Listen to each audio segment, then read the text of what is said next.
Já imaginaram como seria viver num lugar, numa época em que uma pessoa só, tipo o rei ou rainha, mandasse em quase tudo? Como será que isso funcionava mesmo? Hoje a gente vai investigar juntos um período bem marcante da história, lá entre os séculos 16 e 18. É a época do absolutismo, sabe? Quando os reis tiveram um poder, assim, imenso. Vamos tentar entender o que foi esse sistema e como o poder ficou tão concentrado nas mãos de uma pessoa só, olhando para as informações que a gente juntou. Exato. E a nossa missão aqui é desvendar como essa centralização toda aconteceu e, principalmente, como algumas ideias, alguns pensadores importantes da época ajudaram a explicar e até a defender esse tipo de governo. Vamos olhar para as pistas que os documentos e os estudos nos dão. Então, vamos lá, mergulhar nessas ideias. Por onde a gente começa? O que era exatamente, assim, o absolutismo? Bom, essencialmente foi uma forma de governo onde o monarca tinha quase todo o poder. Pensa assim, ele criava as leis, ele comandava o exército, cobrava os impostos, Uau! definia as regras da economia e até, veja bem, influenciava na religião do reino. Era muito poder mesmo. Isso não apareceu do nada, imagino, né? Figuras como, sei lá, o Henrique VIII na Inglaterra ou o Luís XIV na França são super famosos, mas esse poder todo veio de um contexto maior, certo? Precisamente. O sistema que existia antes, o feudalismo, que tinha o poder mais espalhado, né, entre vários nobres, ele estava enfraquecendo. Ah, sim. E, ao mesmo tempo, os países como a gente conhece hoje, Portugal, Espanha, França, Inglaterra, estavam se formando.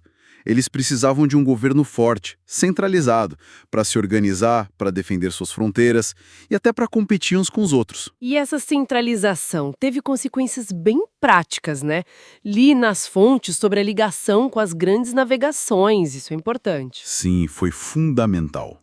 Com o poder e, claro, a coleta de impostos centralizados na mão do rei, eles conseguiam bancar aquelas expedições caríssimas, sabe? Em busca de novas rotas, novos territórios. Faz sentido. E isso, por sua vez, trazia mais riquezas e mais poder para a coroa. Era um ciclo, entende? Que se alimentava. E estava ligado também a uma forma de pensar a economia da época, o mercantilismo. Mercantilismo. Isso. A ideia era acumular o máximo de riqueza, principalmente ouro e prata, dentro do reino. E a figura do rei era central para controlar tudo isso, para garantir que o país ficasse mais rico que os outros. Entendi. E como ficava a vida das pessoas comuns nisso tudo? Como era a sociedade organizada? Olha, era uma sociedade muito, muito dividida. Quase como uma pirâmide, sabe?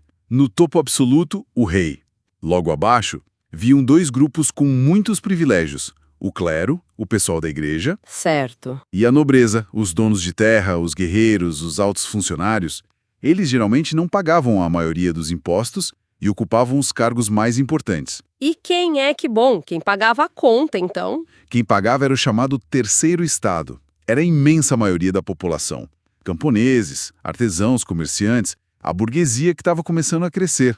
Basicamente, todo mundo que não era nobre ou do clero. Nossa, a grande maioria mesmo. Exato. Eram eles que trabalhavam e sustentavam o reino com os impostos. Tem até aquela imagem clássica, uma caricatura famosa da época, que mostra um camponês carregando um nobre e um membro do clero nas costas. Ilustra bem quem carregava o peso, né? É uma imagem bem forte, sim. Mas o que me deixa pensando é, como se justificava um sistema assim? Como é que convenciam as pessoas de que era normal uma pessoa ter tanto poder concentrado? Ah, essa é a chave. E aqui entram aqueles pensadores que a gente mencionou no início. O interessante é ver os argumentos que eles criaram. 3 nomes se destacam bastante nas fontes que analisamos: Maquiavel, Hobbes e Bossuet. Maquiavel. Já ouvi falar do O Príncipe. A ideia dele era que o governante tinha que ser pragmático, né? Fazer o que fosse preciso para manter o Estado seguro, funcionando, é isso? Exatamente isso. Nicolau Maquiavel, lá no livro O Príncipe, ele argumentava que, para manter a ordem e a estabilidade do Estado, o governante talvez precisasse usar a força, ser esperto, quem sabe até um pouco dissimulado. Aquela famosa ideia de que os fins justificam os meios, embora ele não tenha escrito exatamente com essas palavras, reflete essa lógica. O que importa é o resultado, é manter o poder para o bem do Estado. Um rei como Henrique VIII, por exemplo, quando rompeu com a Igreja Católica para fortalecer o próprio poder na Inglaterra, parece um bom exemplo dessa mentalidade, né? Bem pragmática. Interessante essa visão focada no Estado. E o Hobbes? Qual era a dele? Thomas Hobbes, no livro Leviatã, ele já tinha uma visão, digamos, mais pessimista sobre a natureza humana. Ele dizia que sem um governo forte, a vida seria uma guerra de todos contra todos, um caos total. Porque na visão dele, o homem é o lobo do homem. Nossa, que pesado. Sim. E para escapar desse caos, as pessoas fariam um pacto, um tipo de contrato social. Elas abririam mão de parte da sua liberdade individual, Trocar liberdade. em troca da segurança e da ordem que seriam garantidas por um governante absoluto. A ideia é que a segurança coletiva valia o preço de não ter uma liberdade total e irrestrita. O Filipe II da Espanha, por exemplo, que governou um império enorme e usou bastante a força para impor a ordem, pode ser visto um pouco por essa lente da necessidade de um poder forte e centralizador. Essa troca de liberdade por segurança é um debate que a gente ouve até hoje, de outras formas, né? E o último, o Bossuet. Ele foi por um caminho bem diferente, não foi? Completamente diferente. O Jacques Bossuet era bispo e ele trouxe a justificativa religiosa para a jogada, a teoria do direito divino dos reis. Direito divino. Isso.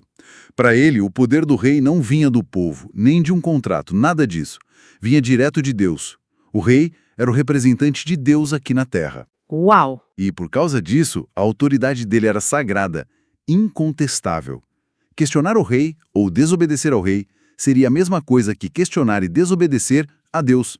Era pecado. Nossa, isso dava um peso, uma legitimidade enorme para a figura do rei, imagino. Sem dúvida nenhuma. O Luís XIV, o famoso Rei Sol da França, é o exemplo máximo dessa ideia. Aquela frase, o Estado sou eu, resume bem. Ele governava com uma pompa, uma centralização absurda que refletia essa crença de ser o escolhido por Deus, sabe? Acima de todos os outros mortais. Fica bem claro agora como essas ideias de Maquiavel, Hobbes e Bossuet, cada uma do seu jeito, deram um suporte intelectual e até religioso para que o absolutismo se consolidasse e fosse, de certa forma, aceito por tanto tempo. Exatamente. Então, recapitulando rapidinho, a gente viu o absolutismo como esse sistema de poder super concentrado nas mãos do rei, dentro de uma sociedade bem dividida, bem hierarquizada. E tudo isso justificado por ideias fortes sobre a necessidade de ordem, segurança ou até mesmo pela vontade divina, como defenderam esses pensadores que comentamos. Foi uma viagem e tanto por esse período. Olha, se vocês aí gostaram dessa nossa exploração e querem mais conteúdos que ajudam a gente a entender melhor o mundo, não esqueçam, inscrevam-se aqui no canal Deep Dive Edu, deixem um like e compartilhem com os amigos. Ajuda bastante a gente. E fica aqui uma provocaçãozinha pra gente pensar, né? Os reis absolutistas como os daquela época, bom, eles não existem mais da mesma forma hoje em dia. Mas será que algumas daquelas ideias, essa tensão entre liberdade e segurança, a necessidade que às vezes aparece de um poder central forte, ou até as maneiras como os líderes de hoje justificam suas ações, será que elas não dão as caras por aí ainda? Talvez com uma roupa diferente. É algo para se pensar mesmo. Continuem curiosos, continuem questionando e buscando conhecimento. Entender o passado como a gente viu hoje ajuda muito a entender o presente. Até a próxima!